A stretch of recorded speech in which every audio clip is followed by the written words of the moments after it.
Nowadays, USSR is associated with different things. For some people, it's their youth, tasty cheap ice cream, and high quality products. For others, it's the thing that should stay in history and should not be discussed as often. But what if we talk about the times that happened a little bit earlier than any one of our grandparents was born? Let's discuss the collectivization policy. The 15th Congress of CPSU held in December 1927 became known as the beginning of collectivization policy. The government decided to transit from individual peasant farms to the collective farm system until 1932. In some sources, it is named as a 5-year plan. Unfortunately, the 5-year plan and collectivization itself led to a terrific hunger that killed millions of people all around USSR. The hunger took place in every region of USSR, even in RSFSR, but one of the most tragic consequences of this policy were seen in the territory of modern Kazakhstan, where, according to different historians, the number of victims varied from 1.5 million to 2.5 million of people, while population there was only 6 million, according to the population census held in 1926. Nowadays, looking at the consequences of these decisions, we can clearly say that the 15th Congress chose the wrong path of development and see no reasons to repeat after the Soviet Union. But what made the government take these exact decisions by then? There were 3 main reasons for it. Firstly, one of 3 big goals for USSR was industrialization. The goal was to turn the agrarian country to a developing industrial country. At the beginning of the industrialization policy, the amount of Kazakh people living in the cities was only 10%. In the end of 20s and in early 30s, the government funded a lot of expeditions that searched for natural resources. By 1931, the number of expeditions group working on the territory of Kazakh ASSR reached 140. One of the most huge projects of industrialization in Kazakh ASSR was the building of Turkestan-Siberian Railway. Of course, such huge projects required a lot of resources, which the Soviet Union was not able to provide. Secondly, the current system was not useful for the government. In the beginning of the first 5-year plan, there were more than 700,000 of nomadic and semi-nomadic farms, more than 80% of which were located in Kazakhstan. Small individual farms were harder to control and were not effective enough. It gave the opportunity for farmers to keep the significant part of their products to themselves. Thus, in December 1931, the resolution of the Regional Committee and the SNK of Kazakhstan was issued, calling on nomads to join collective farms. Until June 1932, 73% of individual farms went through the process of collectivization.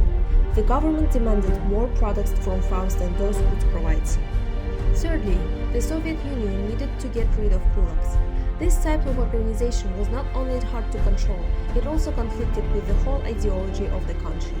Kulaks had too much in common with capitalism, so it was necessary for the Soviet Union to put an end to it.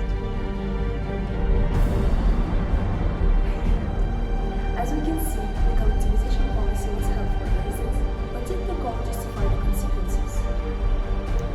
The famine caused by collectivization in early 30s became the most tragic page in the history of Kazakh nation. At that time, it had not been covered properly. Hunger could be a personal story, but there was no report on the real scale of the problem. The government itself was not interested in collecting such statistics. Hunger caused millions of deaths, and thousands of families left their homeland to escape it. About 1 million people crossed the border. Kazakhs escaped to China, Russia, Kyrgyzstan, Mongolia, and other neighboring countries. Despite the fact that there were various nations living in the territory of Kazakh ASSR, Kazakh people suffered the greatest losses.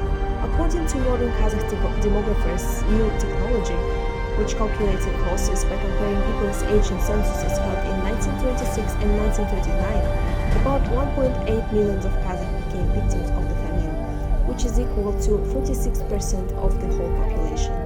Because of this factor, scientists argue whether collectivization aimed genocide of certain nations or it was just incompetency of the government. But the hunger is not the only negative factor of the collectivization policy. It also led to huge economical losses. Kazakh animal husbandry has suffered exceptional losses in the years of collectivization. In June 1933, at the plenum of Kazakh Regional Committee, there was given a data that from roughly 40 million of heads of cattle that appeared at the Republic in late 20s, there was only 4 million left by February 1923. The years of collectivization became an important element that constructed Kazakh identity.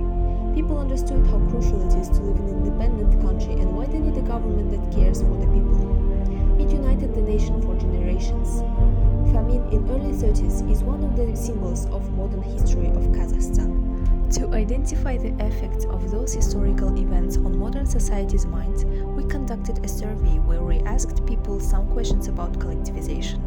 The result of that survey can be seen on the following slides. To sum up, even though USSR's government had several reasons to hold collectivization policy and brought some benefits, it had major negative impact on Kazakh society, its culture, economics, and especially population, and led to change of Kazakh society's mind. People understood the necessity of independence of their nation.